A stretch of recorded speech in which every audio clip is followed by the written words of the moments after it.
Hello दोस्तों, आप लोग कैसे हैं। आप सभी लोगों का मेरे चैनल प्यारी मैया में स्वागत है और आप सभी भाई बहनों को मेरी तरफ से रक्षाबंधन की हार्दिक शुभकामनाएं।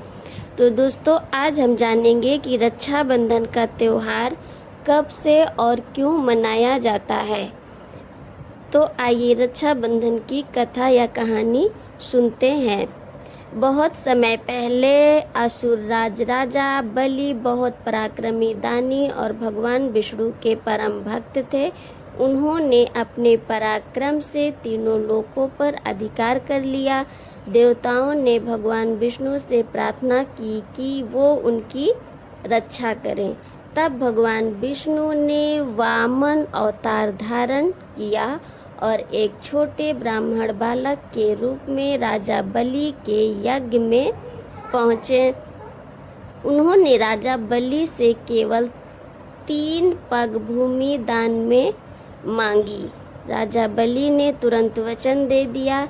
इसके बाद वामन भगवान ने अपना विराट रूप धारण कर लिया। एक पग में पृथ्वी, दूसरे पग में आकाश नाप लिया, तीसरे पग के लिए कोई स्थान नहीं बचा। तब राजा बलि ने नम्रता से अपना सिर भगवान के चरणों में झुका दिया। भगवान विष्णु उनके त्याग सत्यनिष्ठा से बहुत प्रसन्न हुए। राजा बलि ने भगवान विष्णु से प्रार्थना की कि वे सदा उनके पास रहें। भगवान ने भक्त की इच्छा स्वीकार कर ली, लेकिन इससे माता लक्ष्मी चिंतित हो गईं, क्योंकि भगवान विष्णु बैकुंठ से दूर रहने लगे। तब माता लक्ष्मी ने एक साधारण स्त्री का रूप धारण किया और राजा बलि के पास पहुंची। उन्होंने राजा बलि की कलाई पर एक पवित्र रक्षा सूत्र बांधा। राजा बलि ने उन्हें अपनी बहन मान लिया और उपहार मांगने को कहा। तब माता लक्ष्मी ने कहा, मुझे मेरे स्वामी भगवान विष्णु वापस चाहिए। राजा बलि अपने वचन के पक्के थे। उन्होंने प्रसन्न होकर भगवान विष्णु को माता लक्ष्मी के साथ बैकुंठ लौटने की अनुमति दे दी।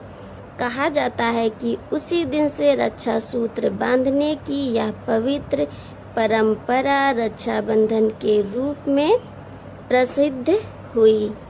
दोस्तों, श्री कृष्ण और द्रौपदी की कथा रक्षाबंधन के प्रेम, विश्वास और रक्षा के भाव का सुंदर उदाहरण माना जाता है। इसलिए इसे भी लोग इस पर्व के अवसर पर श्रद्धापूर्वक सुनते हैं।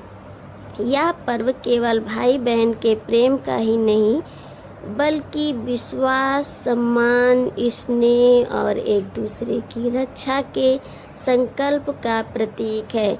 यही कारण है कि आज भी बहन अपने भाई के कलाई पर राखी बांधकर उनकी सुख समृद्धि की कामना करती हैं और भाई जीवन भर उनकी रक्षा का वचन देते हैं।